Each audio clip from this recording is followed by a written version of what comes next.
struggles of Moha Grafix, Matatu culture, the king of graffiti and design. Yo thumbnail ilikuwa inafanya ni feel ni kama ujamaa making 200. There's no way ana making 200 kwa kufanya hii shughuli yake safi. Shughuli safi. There's no way ana making 200. Mimi mmoja ni convince. Haizi kwa anatengeneza 200. 200 tu. Let me see. Boom. Hakuna.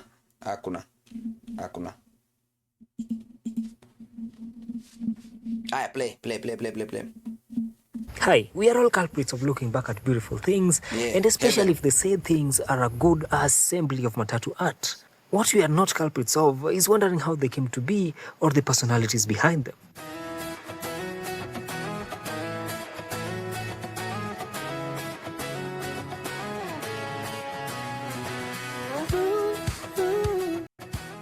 One of the said personalities is Mohammed Chant, or popularly known as Moha Grafix. Moha had a humble beginning, working as a regular hardware salesman and performing very poorly due to a severe case of misplaced passion. In his mind, he wanted to pursue art, not even knowing which type of art, but art. So he took his sweet time drawing sketches in his work diary. Drawings he really wished would come to life one day, he just did not have an idea when. Because my diary was full of drawings. Even you can see if I open my books, they are full of just drawings. Sooner or later, his boss noticed that his work drive was lower than... Akona pure grills. And our will to live after every finance bill. And he was given his salary of 4,500 shillings and let go. One day, boss yangu akanitisha diary yangu. Sasa kuchukua diary yangu akiangalia kama nimeandika ma customers, ma contacts, kufungua na tu nimechora. Sasa mdosi kuangalia diary yangu na unachora na mzee, ndio kitu unajua. Nikamwambia ndio mimi naweza fanya. Akaniambia basi fanya. Ulikuwa unachora nini kwa hiyo notebook yako ukienda kwa nilikuwa na sometimes nilikuwa na nilikuwa salesman sana, natembea tu na mguu.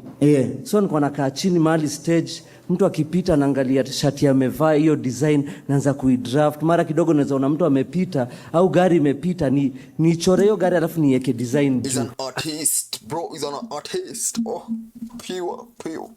pure artist. Kwani bede chachi linakuanga bado? Inakuanga bado. Sijui ama ni juzi yonange TV, sijui ama inakuanga hizo shows inakuanga kweli bado kweli chat. At home, he began majoring on the ever so low-key disrespectful stickers either you and your parents have interacted with in Matatus. 1991 We have to read this. We have to. Zinakuanga hapo hivyo za nini? Tukae chini tusisome. Ama namna gani? Lazima tusome wall art stickers. Ati kama una haraka shuka ukimbie. Akili mjini, nguvu peleka kijijini. Ita unawekwa tu na hapa. Sasa Kanya mkeo pikipiki sio yangu. What even does that even mean? Misjui inamaanisha nini? Kanya mkeo pikipiki sio yangu, what? Ila si funny. Kama kunichukia ndio dawa itabidi jitahidi umalize dose. Either you and your parents have interacted with in Matatus. Kama kuna haraka show kimbi nimewasoma. Kama hujanunua hapa usikulie hapa. Kwa mfano ndizi, miwa, njugu, chips, my boil, cold, stroke hot.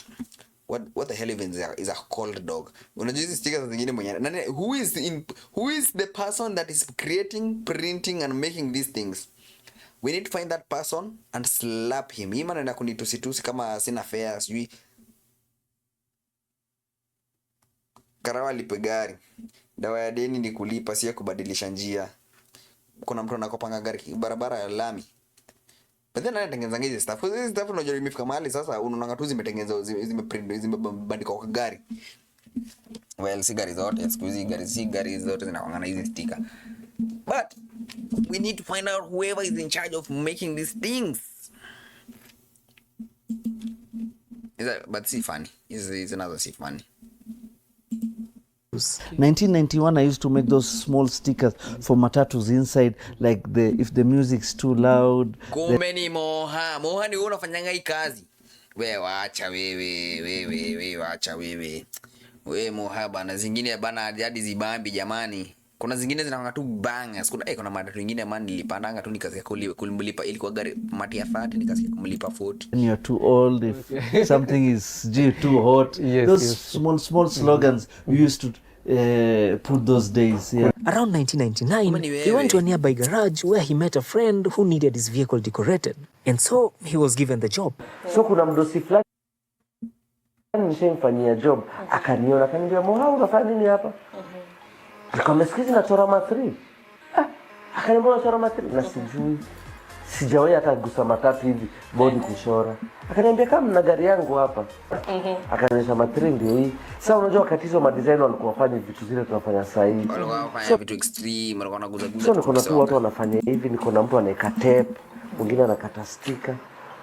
Uzuri hiyo gari ilikujafikia maana ya kupigwa rangi. So I had like 2 days kuzunguka pale kuna what do people do. So me kuona niko na I can do better. As his first independent job, he gave it everything he got, which then turned out to be a smoking disaster. The owner was so frustrated that his work had to be rubbed off of the vehicle, and for that, he was on Bro thought this was gonna be a movie. Ati sasa nimeenda nikaona wametrace hivi nini nikapiga shughuli and I lived happily ever after. No, welcome back to reality jamani. He paid nothing. It was not that good because ilifutwa because haikutokea poa.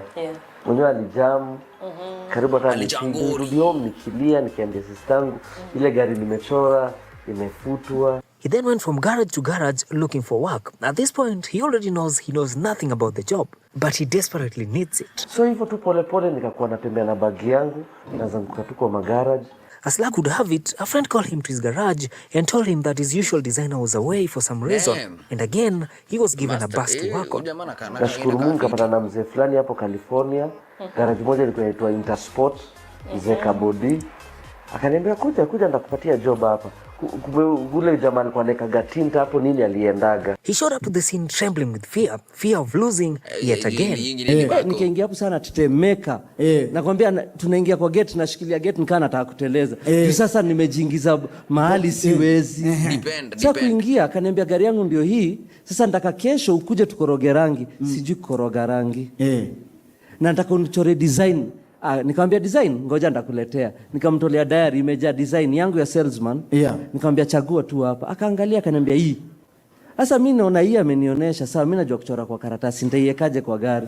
According to interviews, it took him 2 weeks just to decide what he would do with the vehicle and 1 month just to get the job right through trial and error.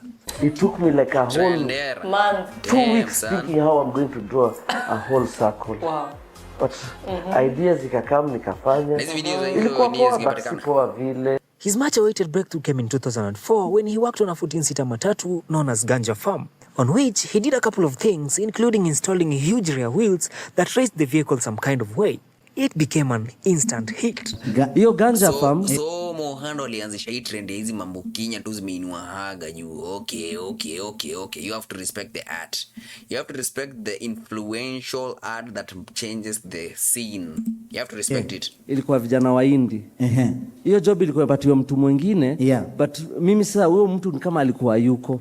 Hiyo gari vile nilitengeneza ikakuwa so smart. Alafu hiyo ndo gari ya kwanza niliweka miguu ya nyuma kubwa. That was the first car. Hiyo gari nakumbuka nikikaa ndani tunaenda town baada nimemaliza. Watu wanasimama, kuna masimu siku hizo ya kamera. Watu wanasimama kustare. Wow. Au nilikuwa natetemeka the whole day. Siku imagine hata inaweza fanya kitu kama hiyo. And that was your breakthrough. That was my breakthrough. Unfortunately, the money he earned from the job went back to the sourced equipment and workforce, but he was more than contented with the referrals coming in just from it. And this is when he received an idea to mark his credentials on the vehicles he had worked on. I remember there's a client who told me, you have to put something so that people can know it's someone else, not the people of the same garage. So I put my name Moha. Instead of Mohammed, I just did it short for Moha. Then it was like, now someone will think he's the owner of the car. So just put something, what you do. So I did the Moha Grafix there. Remember, by this time there were no personal mobiles or emails. The only way people would trace you was by your signature. Simu ilikuwa ya wadosi. Alafu sasa ndio wakati hiyo ndio sama simu zinaingia, wakati line inauzwa 2500 na credit ya chini kabisa ilikuwa 250. Sasa leo utafodaje? Wezi. And that's how business started coming home instead of looking for it. Sooner or later, he became a nuisance to his neighbors, and so he relocated to a garage in Section 3. Initially, he worked all alone, but later, his business grew to a point where he had over 40 people working for him and over 10 cars every week. That was before COVID-19 at least. In fact, actually COVID gave him the biggest hit. There were no walk-in clients, no bank willing to loan him, and even his landlord in industrial area kicked him out. It was extremely hard.